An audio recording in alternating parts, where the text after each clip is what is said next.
ദേവാമൃതം.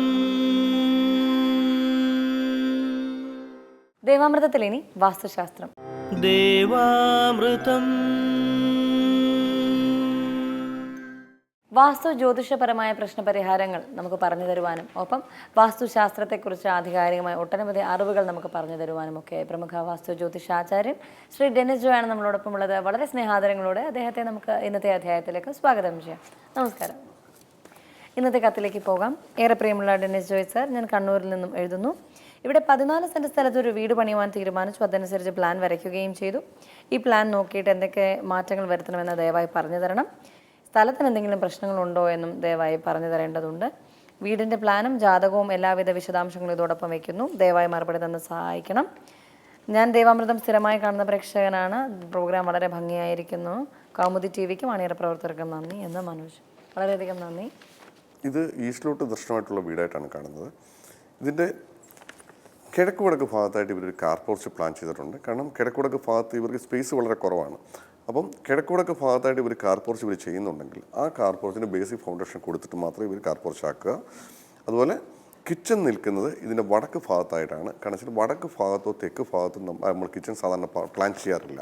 കാരണം വെച്ചാൽ ഇത് വടക്ക് ഭാഗത്ത് ഈ കിച്ചൺ വരാൻ മെയിൻ കാരണം വെച്ചാൽ ഇതിൻ്റെ കിഴക്ക് വടക്ക് ഭാഗത്ത് ഈ വീടിനകത്തോട്ട് കയറിയിട്ടാണ് നമ്മൾ ശരിക്കും ഇതിനകത്ത് ഇവർ കാർ പോർച്ച് പ്ലാൻ ചെയ്തിരിക്കുന്നത്. അപ്പോൾ അങ്ങനെ വരുമ്പോൾ അടുത്ത സ്ഥാനം കിച്ചൺ വരുമ്പോൾ അത് വടക്ക് ഭാഗത്തായി പോയതാണ്. അപ്പം ഈ വടക്ക് ഭാഗത്തെ കിച്ചൺ ഇവർ വടക്ക് പടിഞ്ഞാറ് ഭാഗത്തേക്ക് ഇവർ മാറ്റി സ്ഥാപിക്കുക.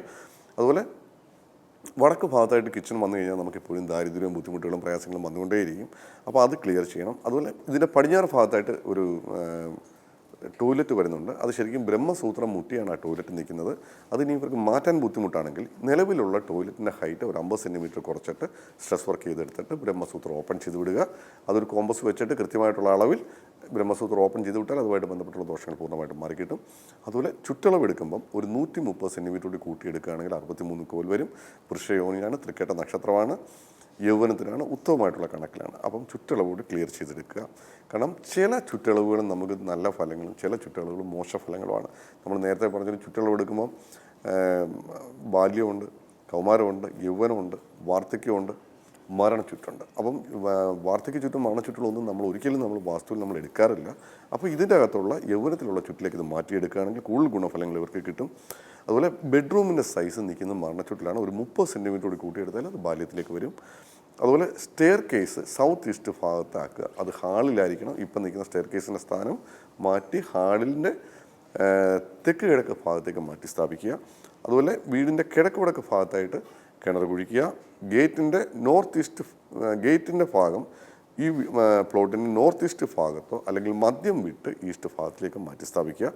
അത് മുകൾ നിലയിലായിട്ട് തെക്ക് പടിഞ്ഞാറ് ഭാഗത്തായിട്ട് ഒരു മുറി കൂടി ഇവർക്ക് കൂട്ടിയെടുക്കാം. കാരണം ഇവർക്ക് ബിസിനസ് പരമായിട്ടും തൊഴിൽപരമായിട്ടൊക്കെ വളരെ ഉയർച്ച ഉണ്ടാകുന്നത് കാരണമായി തീരും. അതുപോലെ വസ്തു തെക്ക് കിഴക്ക് ദിക്കിലേക്ക് നീണ്ടിരിക്കുന്ന ഒരു വസ്തുവായിട്ടാണ് കാണുന്നത് വെച്ചാൽ ആ ഒരു ഭാഗം തെക്ക് കിഴക്ക് ദിക്കിലേക്ക് നീണ്ടിരിക്കുകയാണെങ്കിൽ രോഗങ്ങളും കടബാധ്യതകളും ഒക്കെ വരാനുള്ള സാധ്യത വളരെയധികം കൂടുതലാണ്. അപ്പോൾ ഇവർ ചെയ്യുമ്പോൾ അത് ഭൂമിക്ക് അടിയിൽ കൂടി ഇവർ ബേസിക് ഫൗണ്ടേഷൻ കിട്ടി അതിന് സ്കോർ ചെയ്തെടുക്കുക. അപ്പോൾ ആ ഒരു ദോഷം പൂർണ്ണമായിട്ടും മാറി കിട്ടും.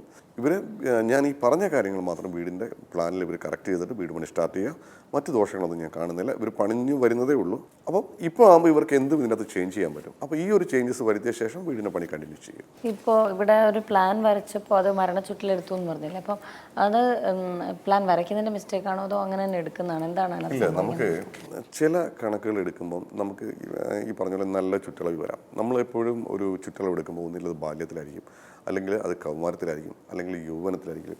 ഒരിക്കലും നമ്മുടെ വാർദ്ധക്യ ചുറ്റോ മരണ ചുറ്റോ നമ്മൾ എടുക്കാറില്ല. ഇപ്പം നമ്മളൊരു കണക്ക് നോക്കാതെ വരയ്ക്കുമ്പോൾ ചിലപ്പോൾ അത് വാർദ്ധക്യ ചുറ്റി വരാം, ചിലപ്പോൾ അത് മരണ ചുറ്റി വരാം. പക്ഷെ നമ്മൾ ഇപ്പോൾ യൗവനത്തിലാണെങ്കിൽ തന്നെ അതിൻ്റെ നല്ല ചുറ്റുണ്ട്, മോശം ചുറ്റുണ്ട്. ബാല്യത്തിലാണെങ്കിൽ കുറച്ചുകൂടെ നല്ല ബെറ്ററായിട്ടുള്ള ചുറ്റുണ്ട്, ചില മോശം ചുറ്റുണ്ട്. അപ്പോൾ ചില അളവുകൾ അവരുടെ നമ്മൾ പ്ലാൻ വരയ്ക്കുന്ന സമയത്ത് അവർക്ക് കൂടുതൽ ബെറ്ററായിട്ടുള്ള അളവിലേക്ക് ഇവർക്ക് നമ്മൾ വരച്ചെടുക്കുമ്പം അതിനകത്ത് കുറച്ചുകൂടി ഒരു പോസിറ്റീവ്നെസ് നമുക്ക് എപ്പോഴും ഉണ്ടാവും. നമ്മൾ നേരത്തെയുള്ള എപ്പിസോഡിൽ പറഞ്ഞു ഒരു കസേര പണിയുന്നതിന് നമുക്കൊരളവുണ്ട്, എങ്കിലും നമുക്ക് അതിലുള്ള ഇരിപ്പ് നമുക്ക് കംഫർട്ടാവും. അതുപോലെ കട്ടിൽ പണിയുമ്പോഴും നമുക്കൊരു അളവുണ്ട്, എങ്കിലും അതിലെ കിടപ്പും കാര്യങ്ങളൊക്കെ നമുക്ക് സ്മൂത്ത് ആവത്തുള്ളൂ. അതുപോലെ ഒരു മുറി ചെയ്യുമ്പോഴും വീട് ചെയ്യുമ്പോഴും കൃത്യമായിട്ട് നല്ലൊരു കണക്കിലാണെന്നുണ്ടെങ്കിൽ അതിനകത്ത് താമസിക്കുമ്പോൾ കൂടുതൽ ഗുണഫലങ്ങളും ഐശ്വര്യങ്ങളും നമുക്കുണ്ടാവും. അത് തന്നെയല്ല, നമുക്കിപ്പോൾ ഇതിൻ്റെ അത് ഇപ്പോൾ ഇവർ നിലവിൽ തുടങ്ങുന്നേ ഉള്ളൂ. അപ്പോൾ ഇവരൊരു വാർദ്ധക്യ ചുറ്റിലോ മരണ ചുറ്റിലോ മോശമായുള്ള ഒരു ചുറ്റളവിൽ ഇവർ ആ പ്ലാൻ സ്റ്റാർട്ട് ചെയ്യുമ്പോൾ പിന്നീട് നമ്മളൊരു കറക്ഷൻ ചെയ്യുമ്പോൾ നമുക്ക് വെളിയിലോട്ടൊക്കെ കൂട്ടിയെടുക്കുമ്പോൾ മുറികളുടെ സ്ഥാനങ്ങൾ മാറിപ്പോകും. അപ്പോൾ ഇപ്പോൾ ഇവർ നിലവിൽ പണിഞ്ഞു വരുമ്പം ഇതിനകത്തുള്ള എല്ലാ പ്രശ്നങ്ങളും ഇപ്പോൾ നമുക്ക് റീഅറേഞ്ച്മെൻറ്റ് ചെയ്യാം, ചെറിയ കറക്ഷൻ ചെയ്യുമ്പോൾ ആ വിഷയം പൂർണ്ണമായിട്ടും മാറി കിട്ടും. ഞാൻ പറഞ്ഞ കാര്യങ്ങൾ മാത്രമേ ഇതിനകത്ത് വിഷയങ്ങളായിട്ടുള്ളൂ.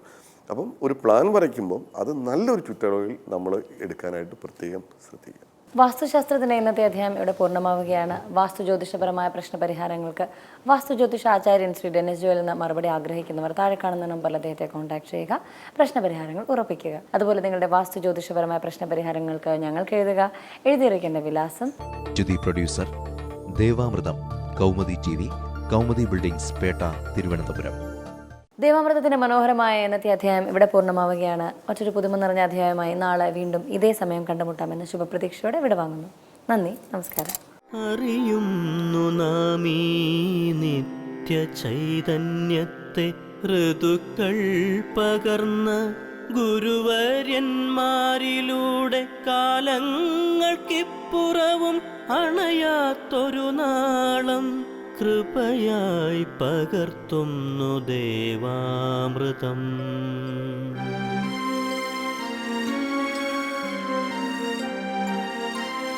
മറക്കുന്നു നാം ഇന്നു നമ്മളെ തന്നെ, വേദാന്തമില്ലാത്ത നാൾ വഴിയിൽ അറിവിൻ്റെ ആ ദിവ്യപ്രഭയായി ചൊരിയുന്നു ഗുരുവരുളാകുന്ന ദേവാമൃതം.